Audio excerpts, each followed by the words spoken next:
25절 말씀, 오늘 처음 시작하는 25절 말씀을 보면은 거의 절망적인 상황을 보여줍니다. 모세가 보니까 백성이 방자했다라고 했습니다. 이는 영적 지도자의 위치에 있었던 아론의 악한 영향력 때문이었습니다. 모세는 금송아지를 불태우고 그것을 부수어서 가루로 만들었고 또 이것을 물에다 흘려가지고 백성들이 마시게 만들었습니다.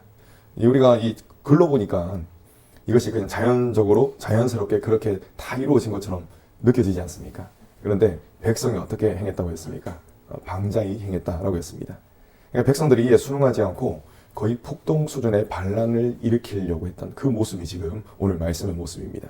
그러니까 백성들이 어느 정도였냐면은 거의 통제불능의 상태에 빠졌다라는 것, 그것을 오늘 말씀이 보여주고 있습니다.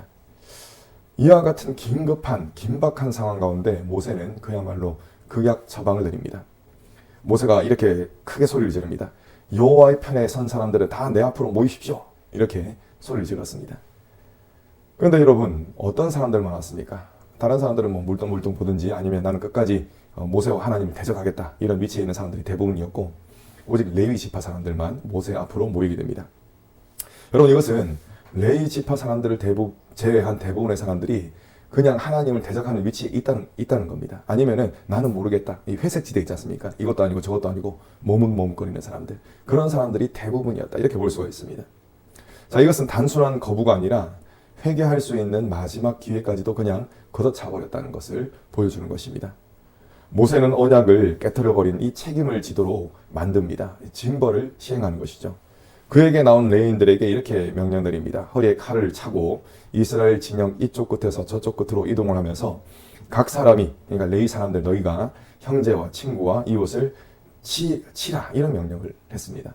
이렇게 해서 방자한 자들을 처단했던 것입니다. 뭐 불특정 다수의 사람을 이렇게 친 것이 아니라 그 백성들이 반란하는 것 있지 않습니까? 그것에 이제 주도적인 역할을 했던 사람들이 죽임을 당한 것으로 보입니다.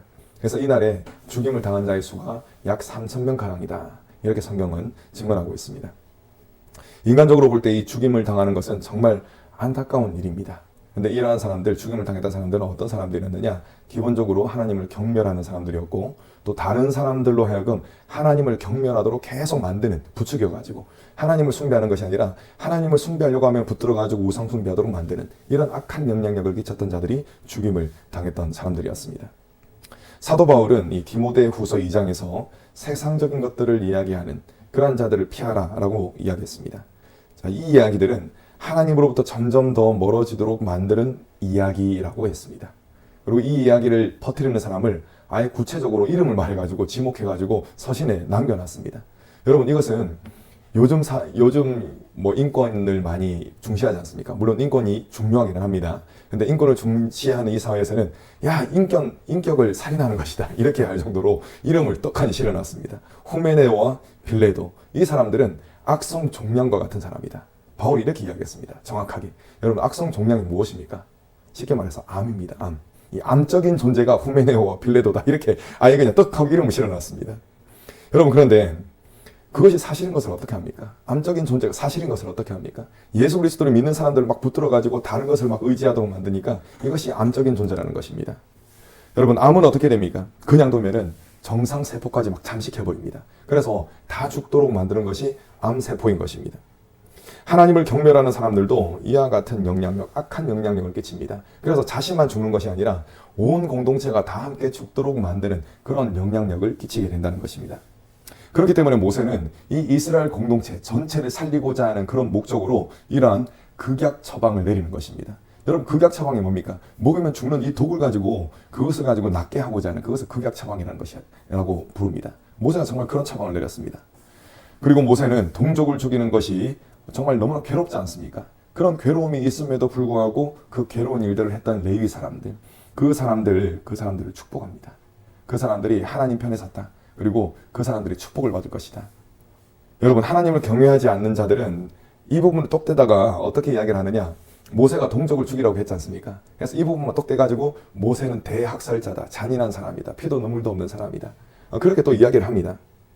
그런데 여러분, 모세가 이러한 일을 눈물을 삼키며 했다는 사실을 우리는 알아야 합니다.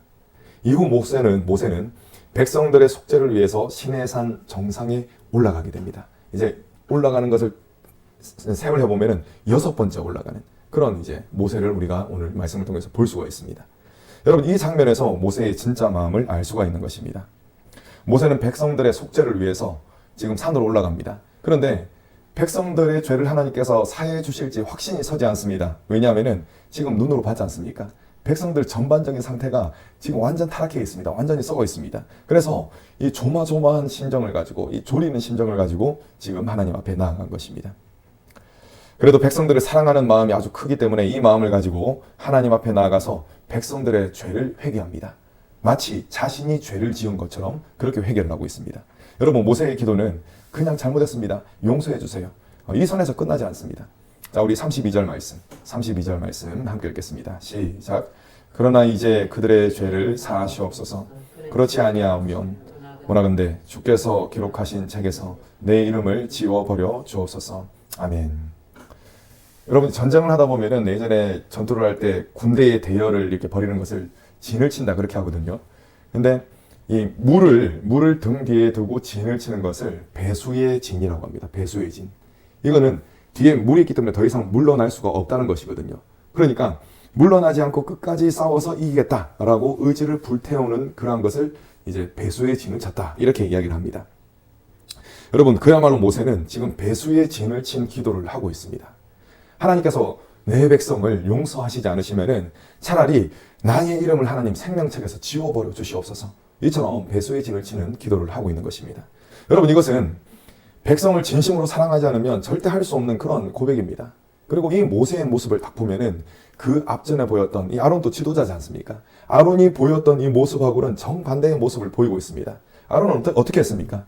본인이 분명히 잘못을 했죠. 금을 가져오라 해가지고 막 열심히 이래가지고 금송아지를 만들었어요. 그리고 내일은 여호와께 경축일이다, 여호와께 드리는 경축일이다 하면서 여호와는 이 금송아지다 이러면서 분명한 잘못을 했습니다, 아론은. 그런데 어떻게 변명합니까? 나는 잘못이 없는데 이 백성들이 약해서 그렇습니다. 그리고 금송아지도 금을 던졌더니 짜증나고 저절로 태어났습니다. 이런 식으로 계속 자신에게는 죄가 없다, 나는 괜찮은 사람이다, 이런 이야기를 했습니다, 아론은. 그런데 지금 모세는 어떻게 합니까? 모세에게는 잘못이 없습니다.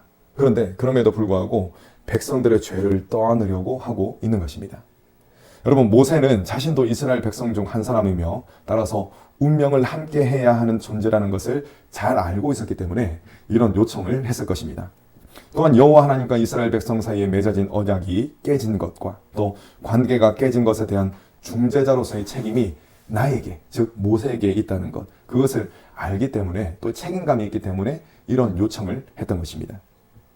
이러한 모습을 통해서 여러분, 우리는 죄가 하나도 없으심에도 불구하고 모든 죄를 자신의 죄인 것처럼 이 죄의 값을 지불하신 예수 그리스도의 모습을 발견할 수가 있는 것입니다. 하나님께서는 모세의 간청을 들으시고 사람은 누구든지 그 자신의 죄로 말미암아 죄값을 받게 될 것이다 라는 아주 원칙적인 말씀, 그 말씀을 하십니다. 그리고 하나님께서는, 여호와께서는 그 이후에 어떤 말씀을 덧붙이시냐면은 천사를 보내셔가지고 모세 앞서 보내셔서 천사를 끝까지 인도하시고 책임지시고 보호해 주시겠다라는 약속을 하십니다. 그리고 하나님께서는 죄에 대한 보응을 반드시 하실 것이라는 말씀을 하시고 그 말씀처럼 이스라엘 백성들을 치십니다. 그래서 오늘 말씀은 이스라엘 백성들을 치시는 것으로 이야기가 마무리가 됩니다. 성경학자들은 이 35절에서 여호와께서 백성을 치셨다라는 것을 전염병을 내리신 것으로 보고 있습니다. 이는 하나님의 은혜로 인해서 이스라엘 백성들이 전체가 진멸당하는 것, 그것은 하나님의 은혜로 면했지만 그럼에도 불구하고 죄와 하나가 되어서 움직였던 사람들 있지 않습니까? 그 모든 사람들은 죄의 쓰디쓴 열매를 먹게 되었다라는 것, 그것을 오늘 말씀이 보여주고 있는 것입니다. 여러분, 정말 죄는 너무나 무섭습니다. 왜냐하면 사람의 인생을, 그 사람의 현재의 생뿐만 아니라 그 사람의 영원한 생명까지도 파멸로 몰아가기 때문에 이 죄가 정말 무서운 것입니다. 정말 강력한 힘을 가지고 있다, 이렇게 이야기할 수가 있습니다. 그렇기 때문에 데살로니가전서 5장 22절 말씀에서는 악은 어떤 모양이라도 버리라 라고 하는 것입니다. 여러분, 우리는 악을 버려야 합니다. 이처럼 악을 버리기 위해서 우리가 해야 할 일은 무엇이냐? 이 말씀의 검, 하나님께서 우리에게 주신 공격 무기가 말씀이라는 검이거든요. 이 말씀의 검을 끝까지 붙잡고 싸워야 한다는 것입니다. 여러분, 이것은 그냥 씨름만 하는 정도의 그런 흉내를 내는 그런 것이 아니라 그것은 목숨이 오가는 그런 생명을 거는 싸움이다 라는 사실을 우리는 기억을 해야 할 것입니다. 믿는 자들은 모두 영적인 전투를 치르는 사람들입니다. 우리가 치러야 하는 전투가 비록 맹렬하기는 하지만 우리에게 소망이 있습니다. 왜 그렇습니까? 우리의 대장이 되시는 분이 바로 예수님이시기 때문에 그렇습니다. 그래서 우리는 예수님만 바라보고 예수님의 발자취를 쫓아가면 되는 것입니다. 그것이 바로 무엇이냐? 말씀을 따르는 삶인 것입니다. 여러분, 우리의 대장 되시는 예수 그리스도를 끝까지 바라보시고 매 순간 벌어지는 이 영적인 전투에서 승리하시는 그런 경험을 하시는 저 여러분 되시기를 간절히 축원합니다.